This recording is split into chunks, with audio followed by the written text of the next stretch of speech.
This channel does not promote any violent, harmful, or illegal activities. All content provided by this channel is meant for an educational purpose only. দেখুন, সাংবাদিক থেকে রাজনীতিক সবার কাছেই যখন খবর চলে গেছিল যে তিনি ওএসডি হচ্ছেন, তখন যা ধরে নিচ্ছি এখন যেটা বলছে স্বাস্থ্য দপ্তর যে এরকম কিছু তাকে দেওয়া হয়নি। পিতামাতা হওয়া এখনো কি স্বপ্ন? অ্যাপোলো ফার্টিলিটির সাথে আপনার পিতামাতা হওয়ার স্বপ্ন পূরণ করুন। বিনামূল্যে পরামর্শের জন্য কল করুন 9899410685। তা যদি না হয় তার ওটা রোটে ছিল। এবার এতজন যখন জেনেছেন যা রোটে ছিল তার কিছুটা তো বোটে ছিল। সন্দীপ ঘোষ যাকে ছুটিতে পাঠিয়েছে হাইকোর্ট, সুপ্রিম কোর্ট যার ভূমিকা নিয়ে প্রশ্ন তুলছে, তাকে কি করে বারবার পুনর্বাসন দিচ্ছে স্বাস্থ্য দপ্তর? এই প্রশ্ন তো উঠতে শুরু করে দিয়েছিল সেদিন। এটাও তো ঘটনা, বিরোধীরা সেই প্রশ্ন করেছিলেন, ওই ছাত্রছাত্রীরা তারাই প্রশ্ন করেছিলেন, আন্দোলনকারীরা প্রশ্ন করেছিলেন, এবং সব থেকে বড় কথা সাধারণ মানুষ এই প্রশ্নগুলো তুলতে শুরু করেছিলেন। এবার প্রশ্নগুলো যদি অকারণে ওঠে, সংবাদ মাধ্যমের কাছে যদি ভুল তথ্য থাকে, তাহলে সেটা শুধরোতে সব থেকে আগে এগিয়ে এসে কার সব কিছু ঠিকঠাক করে দেওয়া উচিত, সত্যিটা বলে দেওয়া উচিত, নিঃসন্দেহে স্বাস্থ্যকর্তাদের। কিন্তু কি আশ্চর্য, এই কাজটা করতে তারা তখন কেউ এগিয়ে এলেন না। স্বাস্থ্য ভবনকে এই বিড়ম্বনা থেকে উদ্ধারের কাজটা আলটিমেটলি কাদের করতে হলো জানেন? সেই রাজনীতিকদের। প্রথম উদ্যোগটা নিলেন রাজ্যের শাসক দলের নেতা কুণাল ঘোষ এক্স হ্যান্ডেলে দাবি করেন যে সন্দীপ ঘোষকে অফিসার অন স্পেশাল ডিউটি মানে ওএসডি করা হয়েছে বলে যা রটেছে সেটা ঠিক নয়। কিছুক্ষণ পর তৃণমূলের আইটি সেলের দায়িত্বপ্রাপ্ত দেবাংশু ভট্টাচার্য একই পোস্ট করেন এক্স হ্যান্ডেলে। আচ্ছা, কুণাল ঘোষ বা দেবাংশু ভট্টাচার্য তো রাজ্য সরকারের কেউ নন, নির্বাচিত জনপ্রতিনিধিও নন। নাকি বিপদে পড়লে উদ্ধারের জন্য ওই কুণাল ঘোষ বা দেবাংশু ভট্টাচার্যের মতো তৃণমূল নেতাদেরই স্পেশাল ডিউটি দিয়েছে স্বাস্থ্য ভবন? দুই তৃণমূল নেতা সোশ্যাল মিডিয়া পোস্টের অনেক পরে সেই স্বাস্থ্য সচিব জানান যে সন্দীপ ঘোষকে ওএসডি করা হয়নি। এটা জানাতে বা বুঝতে এত সময় লাগলো? স্বাস্থ্য ভবন এখন বলছে সন্দীপ ঘোষ নাকি এখন এক্সট্রাঅর্ডিনারি লিভে আছেন। আসলে যেহেতু ওই আদালত তাকে ছুটিতে পাঠিয়েছিল, সেই ছুটিটাকেই তারা দেননি, আদালত দিয়েছে, সুতরাং এক্সট্রাঅর্ডিনারি লিভ আর কি, সেইটাকেই। এবং তার সঙ্গে যেহেতু গোটা ব্যাপারটা এখন আদালতের আন্ডারে রয়েছে, সুতরাং সাবজুডিস বললেই তো হয়ে গেল, সেটা এখন অচ্ছুত, আর কেউ ছোবেন না আর কি। সুতরাং যে অবস্থায় আছে সেই অবস্থাতেই থাকবে, না যজৌ নতস্থৌ, সেরকম অবস্থা এখন ওই যেখানে ছিল সেখানে। তার মানে এক্সট্রাঅর্ডিনারি সেই লিভ, আদালত প্রদত্ত সেই ছুটিতে আপাতত সন্দীপ ঘোষ রয়েছেন। এই একটা মোটামুটি ব্যাখ্যা পেলাম। তার সঙ্গে আরও একটা ব্যাখ্যা ছোট্ট করে জুড়তে পারেন, এখনও তার সিচুয়েশনটা নিয়ে মানে এক্স্যাক্টলি কিভাবে কোন পোস্টে আছেন তিনি, সেইটা ব্যাখ্যা করা নিয়ে বিভ্রান্তির মধ্যে রয়েছে স্বাস্থ্য দপ্তর। আমি নিশ্চিত এখন তারা ভাবছেন যে তখন ওই চাকরি তো ছেড়ে দিয়েছিলেন, সেটাই অ্যাকসেপ্ট করে নিলে হতো। ওই ধরে করে বুঝিয়ে মুখ্যমন্ত্রী বললেন যে বোঝানো হচ্ছে, নতুন পোস্ট নেওয়ার জন্য রাখার চেষ্টা হচ্ছে। এখন তাদের মনে হচ্ছে বাবা থ্যাংক ইউ বলে ওই পদত্যাগপত্রটা পকেটে পুরে নিলেই হতো। সত্যি বলতে কি, ওই এক্সট্রাঅর্ডিনারি লিভে থাকা সন্দীপ ঘোষকে নিয়ে সিচুয়েশনটাও এখন এক্সট্রাঅর্ডিনারি, এইটা নিয়ে এখন আর কোনো সংশয় নেই। আচ্ছা, তাই জন্য ভাবছি কি জানেন তো, এই Sandip Ghosh officer on special duty না হন, তাকে যদি অফিসার অন স্পেশাল লিভ ভাবি, তাহলেও কি আজ খুব ভুল হয়ে যাবে? এটা একটা মিথ্যা কথা সম্পূর্ণ। এই সমস্ত এই মিথ্যাগুলোর জন্যই তো সোশ্যাল মিডিয়াটা নিয়ে আমরা এত আপত্তি করছি। এখন তার কোনো পদ নেই, তাকে কোনো ওএসডি করে কোনো স্বাস্থ্য ভবনে কোনো পোস্টিং দেওয়া হয়নি। ফলে কারা এগুলো ছাড়ছে, মানুষকে উত্তেজিত করছে, তিলোত্তমার ন্যায় বিচার আমরা সবাই চাই। এই জায়গায় দাঁড়িয়ে এই ফেক নিউজগুলো ছড়িয়ে। As per the order of Honorable High Court, Calcutta, Dr. Sandeep Ghosh is already on extraordinary leave. his order for National Medical College has also been cancelled. Let me clarify emphatically that there is no such order that he has been posted as OSD at Swasth Bhavan. Sandeep ঘোষকে স্বাস্থ্য সচিব চাকরি থেকে বরখাস্ত করুন, CBI তদন্ত শুরু হয়ে গেছে, সাসপেন্ড করুন একমাত্র। তার তৃণমূলেরই এক রাজ্যসভার সাংসদ, তিনি কিনা তারই সিনিয়র আমলা, তিনিও তাকে সাসপেন্ড করার কথা বলছেন। কিসের ভয় স্বাস্থ্য সচিবের? স্বাস্থ্য সচিবের কি আমরা জানি না, কিন্তু এটা তো ঘটনা না, জানেন তো, যে অদ্ভুত একটা সিচুয়েশন আছে। তিনি প্রিন্সিপাল নন, মানে কোথাও গিয়ে ওই আরজি করের প্রিন্সিপাল নন, সেখান থেকে তো তিনি নিজে পদত্যাগ করেছেন। সেই পদত্যাগপত্র ধরে নিচ্ছি গৃহীত হয়েছে, চাকরি থেকে পদত্যাগ গৃহীত হয়নি। আরজি করে নতুন প্রিন্সিপাল বসে গেছেন। এবার এটাও বলা যাবে না যে সন্দীপ ঘোষের সেই আগের পদত্যাগপত্রটাও গৃহীত হয়নি, কারণ সন্দীপ ঘোষকে তো তারপরে ন্যাশনাল মেডিকেল কলেজে বহাল করা হয়েছিল, কিন্তু সেখান থেকে তিনি বরখাস্ত হচ্ছেন, মানে সেখান থেকে তাকে সরিয়ে দেওয়া হচ্ছে। তাহলে তিনি আছেন কোথায়? যেখানেই থাকুন, চাকরিতেই থাকুন বা এক্সট্রাঅর্ডিনারি একটা স্ফিয়ারে থাকুন, এই মুহূর্তে সন্দীপ ঘোষকে দেখে কি মনে হচ্ছে জানেন? তিনি হচ্ছেন স্বাস্থ্য দপ্তরের সব থেকে পাওয়ারফুল মানুষ। স্বাস্থ্য দপ্তর কেন, এই মুহূর্তে রাজ্যের সব থেকে পাওয়ারফুল মানুষ বলে তাকে মনে হচ্ছে। ভেবে দেখুন, তার জন্যেই সিবিআই ঢুকলো দুর্নীতি তদন্ত করতে ওই স্বাস্থ্য দপ্তরে, আরজি কর মানে স্বাস্থ্য দপ্তরের অধীনে। এবং আর ওই প্রশ্নটা আপনারা কেউ করবেন না, আমি জানি, কারণ এটা কিভাবে আরজি করের তদন্তের সঙ্গে কিভাবে স্বাস্থ্য দপ্তর জড়িয়ে যাচ্ছে সেটা আপনারা বুঝে গেছেন। আর দুই, তার জন্যেই শাসক দলের মধ্যে আবার একটা দ্বন্দ্ব মাথাচাড়া দিল। দেখুন, অভিষেক বন্দ্যোপাধ্যায় তো ইতিমধ্যেই নাকি ঘনিষ্ঠ মহলে বলেছেন, তিলোত্তমার ধর্ষণ এবং খুনের ঘটনার পর যেভাবে পরিস্থিতির মোকাবিলার প্রয়োজন ছিল সেভাবে পরিস্থিতিটা সামলানো হয়নি।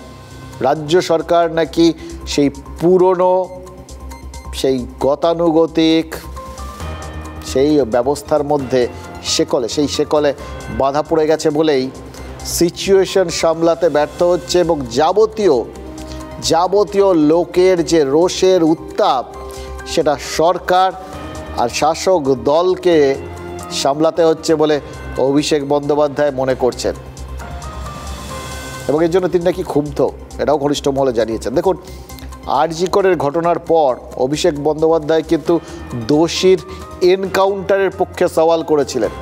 তারপর আরজি করে ওই হামলার রাতে কলকাতা পুলিশকে দলমত নির্বিশেষে অপরাধীদের শনাক্ত করতে বলেছিলেন, ধরতে বলেছিলেন।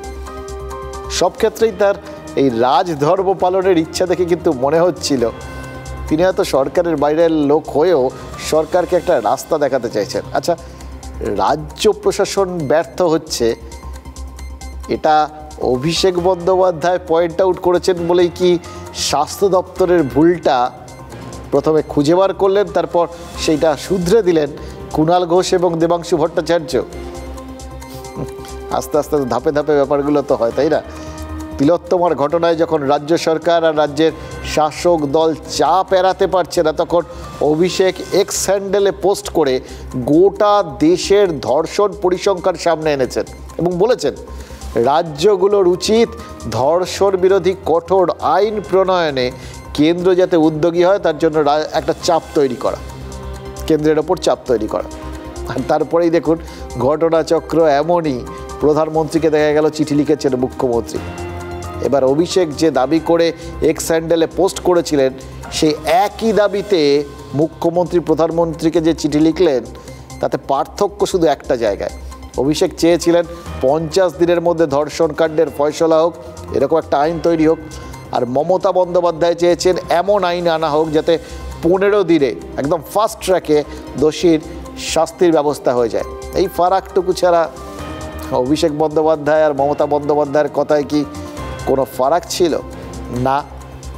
মোদ্দা ব্যাপারটা সেটাও তো এক, নজরটা রাজ্যের থেকে দেশের দিকে ঘুরিয়ে দিলেন অভিষেক এবং মমতা বন্দ্যোপাধ্যায়। দায়টাও তো রাজ্য সরকারের থেকে কেন্দ্রীয় সরকারের ঘাড়ে চাপিয়ে দিলেন। আইন প্রণয়ন তো তাদের করতে হবে, মানে গোটা দেশে এমন একটা পরিস্থিতি এতদিন ধরে চলছে, হঠাৎ রাতারাতি শুরু হয়নি তো, এটাই বলতে চাইলেন? এতদিন কেন্দ্রীয় সরকার কিছু করেননি, এবার অন্তত তারা কোথাও গিয়ে একটা আইন প্রণয়ন করে একটা সদর্থক পদক্ষেপ নিন। এবার খেয়াল করে দেখুন, এই দাবিটা তুলে দেওয়া মানে যতদিন না হচ্ছে ততদিন কিন্তু আন্দোলনে নেমে যাওয়ার একটা রাস্তা খোলা থাকলো।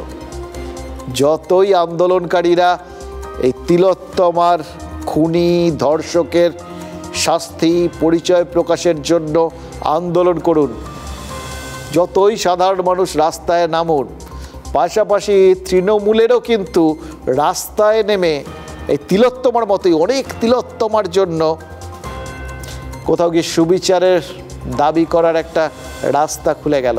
অভিষেক মত প্রকাশ করে তার পথ দেখালেন, আর তারপর দায়টা ছড়িয়ে দেওয়ার, চাপটা সরিয়ে দেওয়ার রাস্তা খুলে গেল।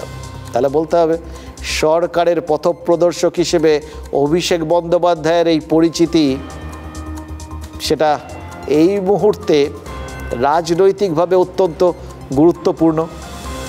প্রশ্ন তো শুধু একটাই, এই নয়া পরিচিতি বা নয়া উদ্যোগ তৃণমূলের সব স্তরের কাছে সমান গ্রহণযোগ্য হবে তো? উনি পিসির সেফটি বাল্ব হিসেবে কাজ করছেন, উনি দেখাতে চাইছেন উনি এই সরকারের বড় সমালোচক, আসলে হচ্ছেন দে আর পার্টনার্স ইন ক্রাইম। পিসি এবং ভাইপো দে আর পার্টনার্স ইন ক্রাইম। তিনি যদি সত্যিই সমালোচনা করছেন তা যদি স্পষ্ট হয়, তিনি পিসিকে পদত্যাগ করান। রাজ্য সরকারের প্রতি যদি অসন্তোষ থাকে, উনি তো ওই পার্টিরই সদস্য, তো ওই পার্টির সদস্য থেকে ওখানে তাই সেই পার্টির এমপি থেকে বিরোধ করার তো কোনো মানে হয় না। তাকে পদত্যাগ করতে বলুন, অথবা ওনাকে সামনে মিছিলে হাঁটতে বলুন, প্রতিবাদ মিছিলে। এটা অভিষেক বন্দ্যোপাধ্যায় বনাম মমতা বন্দ্যোপাধ্যায়ের কোনো বিষয় নয়, বিষয়টা অভিষেক বন্দ্যোপাধ্যায় এবং মমতা বন্দ্যোপাধ্যায়। গতকালকে অভিষেক বন্দ্যোপাধ্যায়ের যে বার্তা, এবং তারপরেই আপনারা দেখেছেন মমতা বন্দ্যোপাধ্যায় নিজে প্রধানমন্ত্রীকে চিঠি পাঠিয়েছেন, অর্থাৎ দুজনে একই জিনিস কিন্তু চাইছি আমরা সকলে। দলগত আমাদের যারা শীর্ষ নেতৃত্ব, মমতাদির নেতৃত্বে, অভিষেকের সেনাপতিত্বে গোটা তৃণমূল পরিবার একটাই জিনিস চাইছে, জাস্টিস, যেটা সিবিআইকে দিতে হবে। দেখুন, একদিকে সন্দীপ ঘোষ, তাকে কেন্দ্র করে আরজি করে দুর্নীতির অভিযোগ এবং সেই অভিযোগের তদন্তে সিবিআইয়ের এন্ট্রি, আর অন্যদিকে রাজনীতি।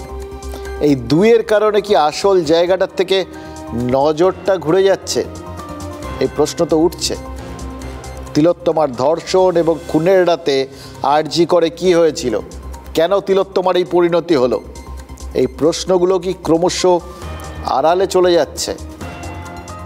সুপ্রিম কোর্টে সিবিআই বলেছে ক্রাইম সিন মানে ঘটনাস্থলের পরিবর্তন হয়েছে। ঘটনাস্থলের বদল মানে সেখানে তথ্য প্রমাণ খুঁজতে তদন্তকারীরা বেগ পাচ্ছেন। এটা কি আগে ভাগে গিয়ে রাখা, দেরি হওয়া বা তদন্তের দীর্ঘসূত্রিতার আভাস কি সিবিআইয়ের এই স্বীকারোক্তিতেই পাওয়া যাচ্ছে? দেখুন, মার্ডার মিস্ট্রি সেটা তো আছে, নিশ্চয়ই আছে, কিন্তু মিস্ট্রি যদি সঠিক সময়ে সমাধান না হয় তাহলে তো তার হিস্ট্রি হয়ে যাওয়ার উদাহরণ প্রচুর রয়েছে। রবীন্দ্রনাথের নোবেল থেকে শুরু করে রাজ্যের একাধিক দুর্নীতির তদন্ত চোখের সামনে রয়েছে। সব তদন্তের শুরু আছে, শেষ কোথায় কেউ জানে? তিলোত্তমার বিষয়টাও যাতে সেরকম জায়গায় গিয়ে না পৌঁছয় তার জন্য আন্দোলনের চাপটা যেরকম জরুরি, তেমন আরেকটা জিনিস জরুরি, আরজি করের অনেক অন্ধকারের দিকে আলো ফেলা। একটা বিশেষ দিনে তো আরজি করের এই অন্ধকারে আলো ফেলার দায়িত্ব পেয়েছে সিবিআই। অত্যন্ত তাৎপর্যপূর্ণ এবং হয়তো কাকতালীয়ভাবে দিনটা মিলে গেছে। জানেন, যার নামে আরজি কর হাসপাতাল, সেই রাধা গোবিন্দ করের আজ জন্মদিন। আজকেই সেখানে এই দুর্নীতির তদন্ত করার দায়িত্ব পেয়ে গেল সিবিআই। দিন মাহাত্ম্য স্মরণ করিয়ে আরও কিছু কথা মনে হচ্ছে বলতেই হবে, যে কথাগুলো এই স্পেশাল দিনে অর্থাৎ আরজি করের জন্মদিনে না বললেই না।